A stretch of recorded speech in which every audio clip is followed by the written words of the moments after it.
Hi everyone, welcome back to it.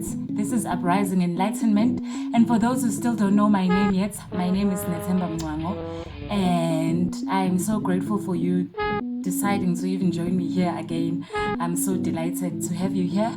And for those who have been subscribing, liking, and passing even the comments, I had, in my last upload, I had like 2 comments.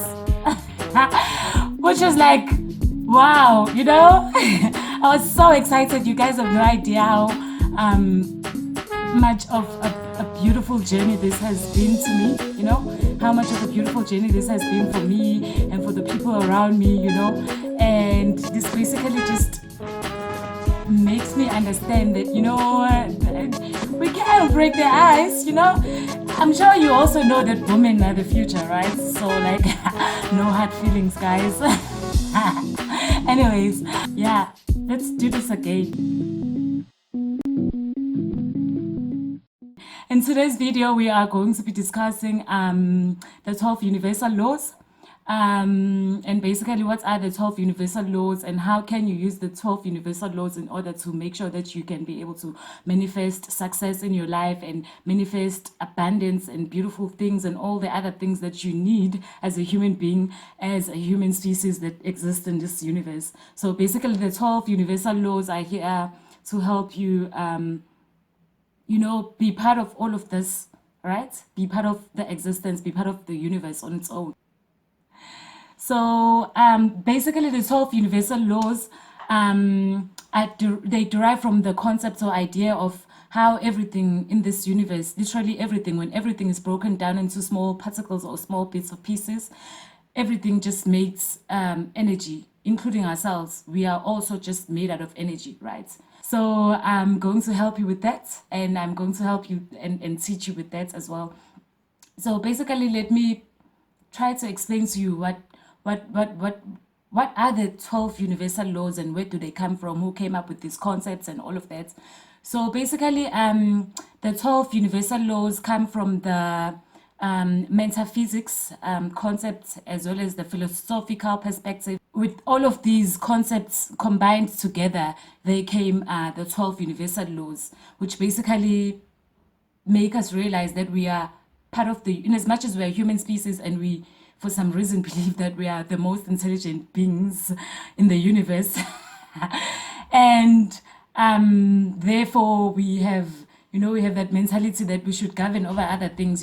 We see this every day with animals. We have pets, we have plants, like how I have plants all over my my place, and and all of that. So you have that idea of thinking that you are God and you can therefore be able to take care of other things outside from self, right?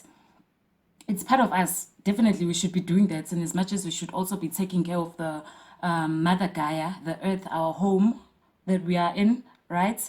That is actually here and making sure that we exist fully, And so, yeah, basically everything, when everything is broken down into small particles or pieces, everything just makes energy. And basically everything is a sea of electrons vibrating in circular patterns and in different frequencies. And basically that means if you could understand the concepts of the idea of how everything evolves around different patterns and in circles and all of that and different frequencies and all of that, then perhaps it could make it easy for you to understand that whatever you think of, whatever you put out there in the universe is bound to come back to you, right? So basically this is the point whereby I move in with these concepts and I try to explain these things to you, and in hopes that you can understand, your full existence and why you are here, and why do we even introduce the concepts of us being gods, and why are you God? With the concepts of saying you are God, it doesn't necessarily mean that you are God of everything in this entire universe, because you and I, we both know we didn't create all of this, right? So there's a God responsible for that, but you're also a God responsible to create your own life and circumstances, right? So basically you can be able to use the 12 universal laws for creating that life that you want, right? So basically there's 12 of them, and we can start by discussing the first one. Right, so the first universal law is the law of oneness, which is my most favorite. The law of oneness basically comes from the concept or idea that we are all connected to each other. In as much as we are all connected into this universe, we are all connected to each other, right? It also introduces the idea of one concept that I always like, that you normally see towards the end of my my uploads, or towards the end of my videos, which is namaste. Basically, when I say namaste to you guys, I'm basically saying I am bowing down to the divine God that is in you, that you are, because I also realize that I'm also a divine God, but I'm also bowing down to the divine God that is in you, right? And basically, if you could be able to realize or recognize that we are all connected to each other, then maybe, you could start thinking for the next person, in as much as, you think for yourself. You could also think, I would like this A, B, and C to happen to me. Therefore, I think I should treat the other person in this, same sense. I'm sure even Christianity has this concept whereby it says, do unto others and what you would like them to do unto you. So the law of oneness comes from that idea as well. Basically, that in all of this, we are all just energy, and we are all connected in energy, right? We are all connected through energy and in life, and everything that we think, say, and believe somehow affects the other person, or somehow affects the population group that you exist in, right? So it's basically also affects the universal evolution. It's just that us realizing that we are all one and we are all connected to each other, If we could learn to do that, then perhaps we could be able to create a better society for our existence, right? So that is the first law, which is the law of divine oneness. And moving on to the second law.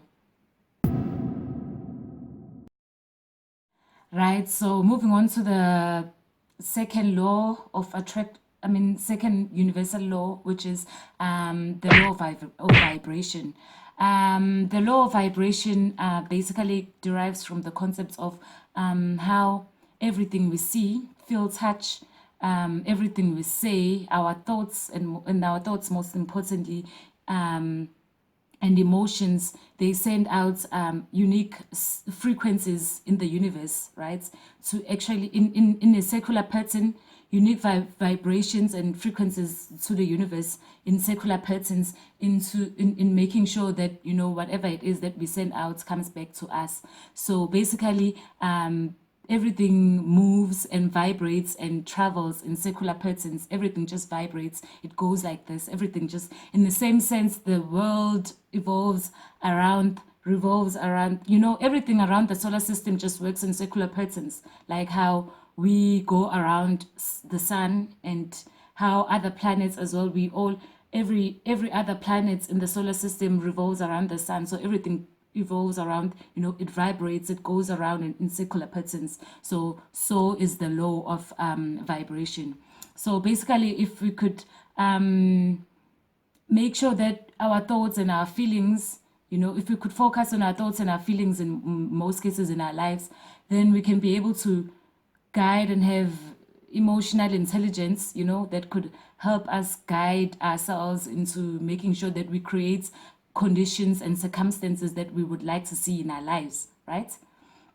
And basically, this calls on you to be aware of your feelings and how you feel about certain things, and how you feel about things, and how you feel about situations, and basically being able to realize that there's certain things that you like to do, like how for me, making these videos actually increases my vibrations. It sends out positive vibes towards my way, right? So in return, I get to feel this hype.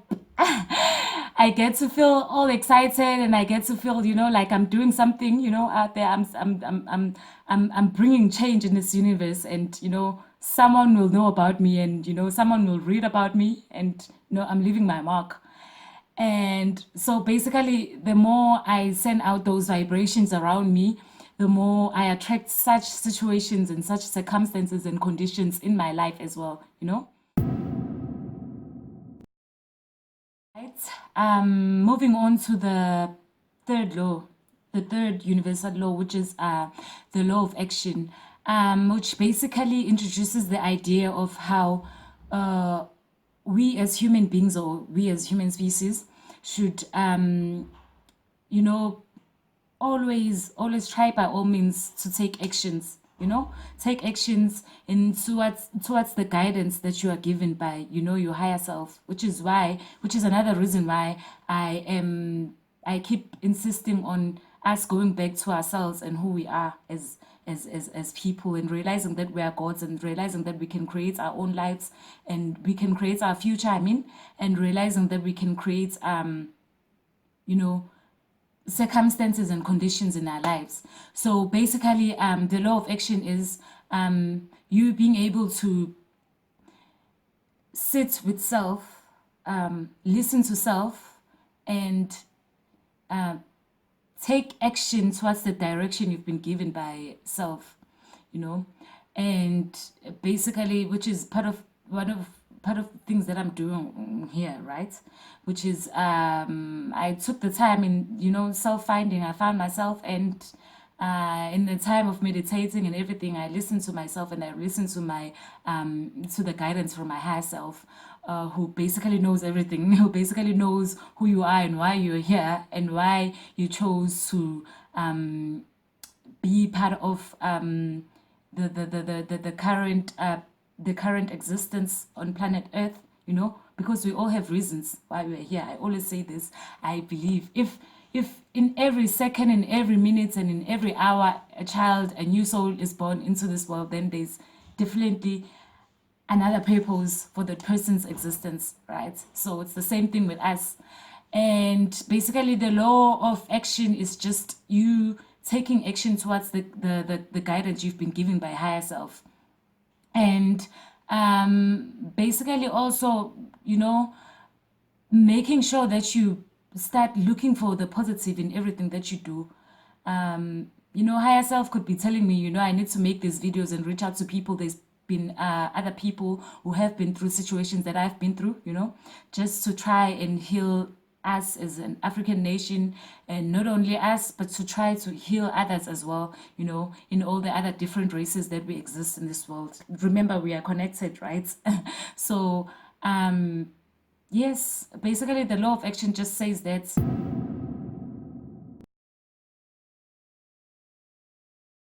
Right. So moving on to the fourth universal law, which is the law of correspondence, which basically introduces the concept of as above, so is below, right?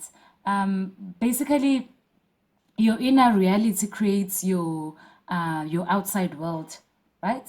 And it also comes from the concepts of how your career, your relationships, your finances, all of that, it basically reflects the person that you are. It reflects your thoughts and your inner self, right? And it's all of those things are basically what you believe or what you think you are worthy of. And the only thing is that the only thing that limits you basically as a person is your own thoughts, right? So if you think, oh, I'm not worthy of this, I'm not worthy of owning a mansion somewhere in Zimbabwe, I'm not worthy of having a loving relationship, or having a loving relationship of whereby I have friends and people who accept me and who love me as I am, therefore you will attract people who won't love you enough. You will attract circumstances and conditions which will limit you from having or achieving all the things that you want. So basically, it's very tricky. The only thing tricky about this is how you need to spend more time and invest in in digging up yourself and making sure that you know who you are and you know what you want and you know what you don't want in life. And if you know what you want in life, then perhaps you can help yourself focus on the things that you want. The more you focus on the things that you want, then the more chances of you having all of those things manifest in your life, rather than saying, oh no, I don't want this, or I don't want this. The more you complain and try to make sure that you avoid such situations and things, then that means you are worried about those things to happen in your life. And if you are worried about those things, the universe, like I said before, the universe only attracts energy and nothing else but just energy. So it's the same thing. I don't like this. I don't like her. I think she's so rude and all of that. If you think of people in that sense, then chances are there's most likely there's more people who are gonna be thinking like about you like that, and most likely the person that you are thinking she's not nice about, the person is most likely to treat you in a not so nice way as well. So it's very tricky. You need to make sure that you build yourself internally, and you build yourself and build who you are in order to make sure that you can actually have an outside world that accommodates you and entirely who you are. So that is basically the law of correspondence. So basically, I feel like, what you should do is you should start asking yourself questions such as, why on earth would I think I am not worthy of, abundance and, fulfilling all of my goals and desires and all the things that I was supposed to be doing while I'm here on earth? Of course you're worthy. You're worthy of it. So start thinking like that. You deserve everything. You deserve all the beautiful things happening in your life. You deserve abundance. You deserve showering of miracles and all those beautiful things happen in your life. You deserve all of that. So if you could start thinking like that, then you're helping yourself. Right. So moving on to the fifth universal law, which is the law of cause and effect, which basically introduces the idea of how all of our thoughts and feelings and actions shape our reality. And basically it introduces the idea of how we are in charge of the process of what are we feeling at that time, our thoughts, and all of that. So it's like what you think is entirely what you will attract in your life, right? Completely, in every situation, every condition. Whatever it is that you choose to invest on in thoughts is what will manifest in your life. So basically, there is no more. I'm sure you've seen this in your life, whereby in situations whereby you think about something, and then the next thing is it happens to you, or you think of a situation whereby like mugging, for instance. It's like one horrible situation, and you're like, no, I wouldn't, like, I'm so scared. I don't know how I would react. Say, for instance, you come in a group of friends and your friends are discussing how being mugged is such an inappropriate experience or very bad experience. So you'll be like, I wouldn't want to be mugged because I'm so scared. I'm terrified. I don't know what I'd do and all of that. Same thing. If you think of it like that, it's bound to happen to you. But instead, if you choose to invest or to think about certain thoughts or certain conditions that are pleasant to you, then those are the certain thoughts and conditions that are bound to affect your life. Say, for instance, you in class and you are thinking that probably going to be the highest in maths or in stats again. And yeah, well, all these people in class, they know they're all babies because I'm like literally the highest, and I will be, and I'll always be the highest. Chances are that person is bound to be the highest in class. It's what you think that actually manifests in your life. That is why we introduced the idea or the concepts of us being God. It has entirely nothing it has nothing to do with you being God and being the creator and people having to worship you and all of that. It only means just this. It means that you are God in the sense that you are entirely responsible of your own life's creation. Like you can create things in your own life. So you are God in that extent. You've been given this life to exist at this time, this particular time, for this particular Geist, you know. And Geist, by the way, is basically the spirit of an era, right? The spirits of an era. There's been different spirits of an era over the past years, you know, like how there was the spirits of an era during apartheid, and basically the youth of the time, like in 1976, that was like the spirits of an era. Everyone, you know, the stone picking and stone throwing and, you know, wanting to fight like that. That was the spirit of an era amongst all of the youth at that time. And we also have a spirit of an era at this time as well, which is basically what brings me here, that because I'm a bit concerned about it. Instead of creating wars and wanting to avenge and everything, you know, I feel like we should at least be more educated in terms of who we are and just how powerful we are as human beings and all the beautiful things we can create in our lives, rather than focusing on the past and creating all these bad things and bad events to actually happen upon us. So we can basically work on our thoughts in creating a better future for us as human beings. And remember that we are connected as a collective as well, right? So basically what I'm trying to say is we should refrain from the idea of thinking that, you know, there's certain people that we should blame, you know, like how our leaders, how we feel that, you know, our leaders aren't really doing much in order to make sure that, you know, our country is shaped at its best.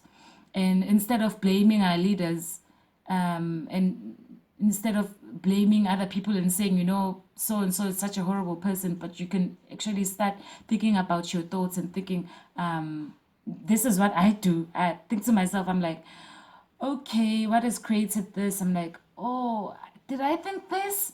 Sure, I must have thought this person was like this. Therefore, I'm not blaming that person. You know, we should stop blaming other people, stop blaming other races, and stop blaming other nations for certain things and conditions and circumstances that happen in our lives. Remember that we affect each other, right? We affect each other as collectives. Therefore, if we could invest on having positive thoughts, therefore, our nation, we could actually literally be helping each other save our nation and helping each other save Mother Gaia, our planet, right? So we should stop playing victims and, you know, and all of that. We should rather think of it in this manner, that we can, and we're entirely responsible and in charge of our lives, and we're entirely responsible of creating circumstances and conditions that we want to see happening in our lives, right? Right. And moving on to the sixth universal law, which is the law of compensation, which basically brings us back to our previous law, which is the law of cause and effect. Basically, with the law of compensation, it basically just demonstrates the idea of how, you know, everything evolves around circular patterns of vibrations and of energies, like how I've been explaining to you. And basically what we send out in the universe is what we will receive back from the universe. And basically what you invest on in your thoughts. Say, for instance, you invest on in your thoughts and in your doings on being kind to others, you know, doing good things to others. And even when you see the next person next to you and you're like, oh, she's such a beautiful person. Oh, I love her personality. You know, if you are a person that always sees the good or beautiful things on other people, then chances are you're most likely, trust me, people are going to start thinking like that towards you as well. So people are going to be thinking, oh, she's got spontaneous, beautiful personality. Oh, she's so lovely and all of that, because it's only because of the thoughts that you invest on. You are not only thinking about yourself, oh, I'm this, I'm supreme, I'm beautiful and all of that, but you're also considering, oh, the next person, oh, I like her, oh, she's so beautiful, oh, she's nice, oh, she does this, and then she does that, oh, it's not just he, it's a him, oh, he's such a lovely person, oh, if you think of another person in a beautiful manner, then chances are more and more people are gonna think of you in that same sense, right? And basically that is how one can attract abundance in their lives. And also remembering that abundance doesn't only just come in a form of money. Abundance comes in a form of gifts. It comes in a form of relationships. It comes in a form of fortunes and fortunate events as well happening in your life. It comes in a form of love as well. So if you could focus on trying to make sure, because if you remember that we are all one and we are all connected, and if you could invest on making sure that all of these ideas, concepts that you use in your life, then therefore chances are you're most likely to have beautiful things happen in your life as well. So in the same sense, if you spend most of the time giving criticism about other people and about our country, or giving criticism about the people around you, chances are you're going to be attracting that. You're going to be attracting that fear. You're going to be attracting that lack, that envy, that jealousy. And basically, you are bound to be a victim of circumstances. So basically what I'm saying is everything depends entirely on you, on what you would like to invest on, and whatever it is that you invest on in thoughts is basically what you're cooking for your world. It's what will manifest and what will show in your life as well.